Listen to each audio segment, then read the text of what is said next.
Big Democrat debate in Brooklyn last night, and that's, of course, the New York primary comes up next Tuesday. However, in a very contentious debate, economic growth was not mentioned once. No idea about how to return to general prosperity for America. Leslie Marshall is with us, a committed Democrat, not on the far left, but I'd say moderately to the left of centre. Am I right there, Leslie? Absolutely. How can you have a debate between the two leading candidates as the economy is definitely slowing down? How can you have a debate where economic growth and plans to restore prosperity is not mentioned at all? How can you have this? Stuart, you have a valid concern, complaint, and question because the economy is number one, regardless if you're a Democrat or Republican.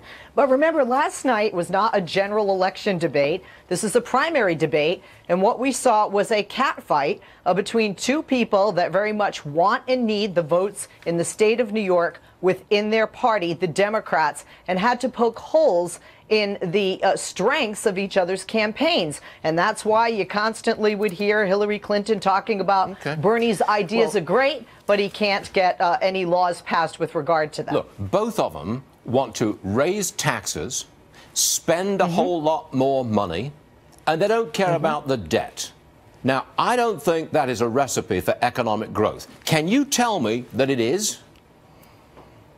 Well, one of the things that I have seen as a failure, and I'm certainly not an economist by any means, but the failures that we look at in the past when we give such tax breaks to the wealthiest in this nation, and the idea, it was a good idea, which was that they would reinvest, they would build companies here, they would create jobs here, but sending the jobs, no, Stuart, they sent the jobs overseas and they continue. We do not have an opposite sucking sound of jobs from going out, coming back to this country. Prosperity. Reagan lowered taxes, set off a decade of prosperity.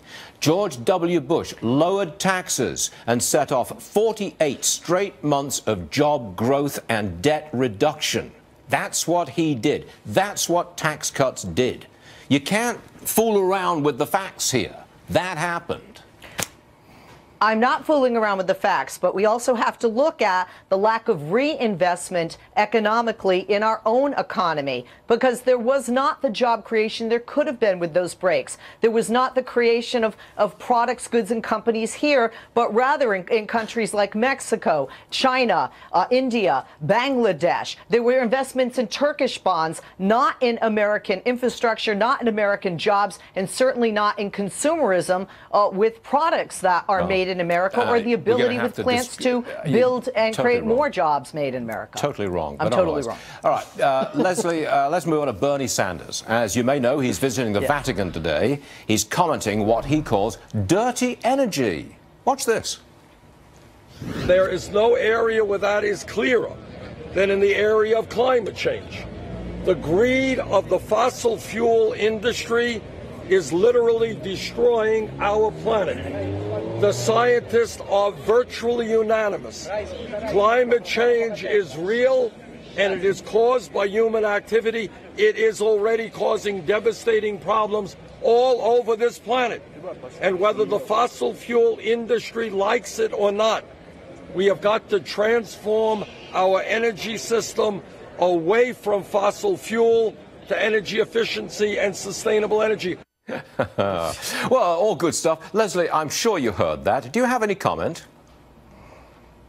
Well, again, and I find it interesting that he's speaking about climate change when he's going to meet with the Pope, because, you know, although the Pope may agree with him a bit on climate change, I think he's really there more about income inequality, which is something that they both very much see eye to eye. This is something Bernie Sanders is passionate about. This is something he believes in. If you look at him, all throughout his career, this is something he's spoken about. The difference is, and as Secretary Clinton pointed out, they have very different ideas on how this should be done. The demonization of organizations and corporations is not going to lead to a difference in the future with regard to finances or a reduction in pollution, quite frankly. You're right. Good heavens, you are right. Thank you very much indeed, Leslie Marshall. You know, you can come again. Oh, we're leaving it at that, right? Thanks for being with us. All right, we will be back in just a moment, everyone.